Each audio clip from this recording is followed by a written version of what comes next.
Our next speaker is Earl, the Associate Director of Sea Shepherds Conservation Society.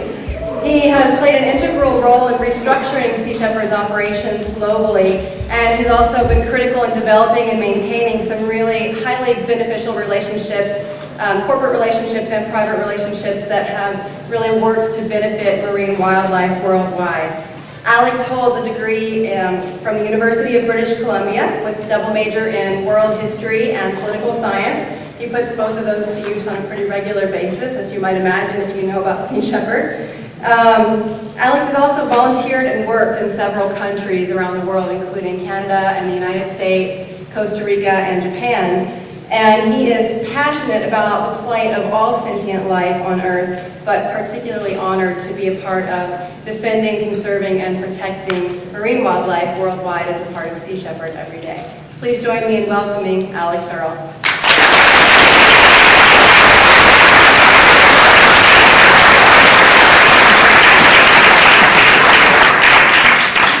Good evening. It's an honor and a pleasure to be here. I'd like to thank Farm for having this conference each year. This is the third time that I've attended, and it's really, obviously I work for Sea Shepherd, so I work on these issues pretty regularly, but it's changed my life, and it's different when you're able to come to a room, room tonight, but also to a larger conference full of people that are working on these issues from so many different angles and backgrounds.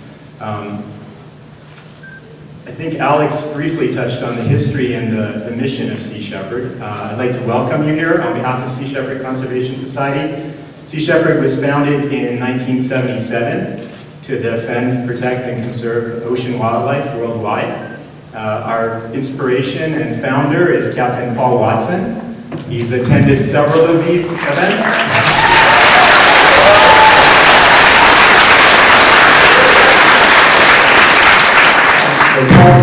Paul's attended several of these events over the years, and Sea Shepherd's had a long history with this particular conference.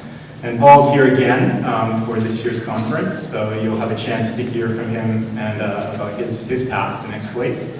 I think most of you are pretty aware of what Sea Shepherd does for the people that have been here from the past conferences. We have a long history of using direct action to do whatever it takes within relatively legal bounds, as far as we can, to try to stop people from hurting marine wildlife all around the globe. We have our headquarters is in Friday Harbor, Washington, which is on a small island, which is famous for the resident orca population. So we oftentimes when we're overstressed and overworked, we will put on the hydrophones that are hooked up to the island. You can hear them on the computer, so to get a little bit of inspiration. We also have an office in the Galapagos for one of only 2 groups to have a full-time presence there, and it's definitely needed more than ever. And we also, we of course have our vessel. We now are down to 1 vessel, the Steve Irwin, which is currently in Brisbane, Australia. Our other vessel was seized by the Canadian government at armed gunpoint last year, and it was recently sold off in an auction. So hopefully you can tell that we do all that we can to try to back up our mission. Sea Shepherd works on several different issues. The key ones that we focused on in the past few years are whales. I think a lot of you may have seen Whale Wars, hopefully. We had Whale Wars Season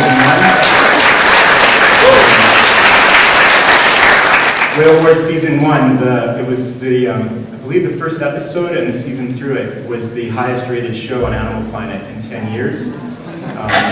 Whale Wars Season 2 is currently on air. This isn't a plug for Animal Planet or anything, but it's pretty compelling. It definitely takes you to our highest profile whale defense campaign in the Southern Ocean Whale Sanctuary. Several of the crew members that are profiled in that series, and I would also say perhaps now some of them are TV stars. Several of them are here for this event for the very first time, and you'll see them at our table and they're walking around.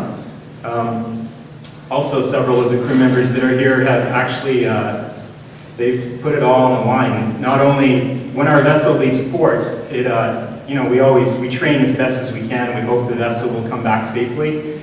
But it's a risk. It goes down to waters that are very dangerous, very, very far south, and the crew definitely puts their life on the line each and every time.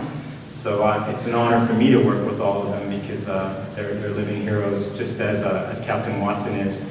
On a side note, I actually grew up in northern British Columbia near Alaska in a very, very small town.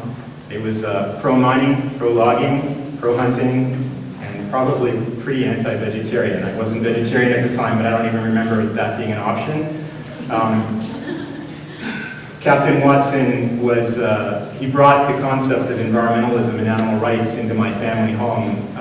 Paul was very high profile in the 1970s and 80s. He still is, obviously, but particularly in British Columbia at that time. So I owe a personal debt of gratitude to him for inspiring me to be involved in this movement. And now every day I get to work with him, and it's an amazing experience. And Paul is a real legend. I do encourage as many of you to attend and hear his speech as possible. I also encourage you to attend all of the booths of all of the exhibitors. As Kim stated, there's a lot of amazing people in the room here today, and a lot of leaders in this movement. It's a really unusual opportunity to get a chance to hear from all of them and have all the different ideas and thoughts come forward in one place. And of course, I invite you to come by to Sea Shepherd's table. We have a table near the front of the room. We'll have plenty of our crew members rotating through there, and any questions that you have, we'd be happy to answer. Again, it's an honor and a pleasure to be here. I really thank Farm for this. It's really grueling, the work that we do, and we live on a small island in a small community where Sea Shepherd is located. For us to be able to come down here and share in these few days with you, we really look forward to it, to recharge ourselves and to actually to learn new things each year also from each of you. So I thank you very much, and welcome to the conference.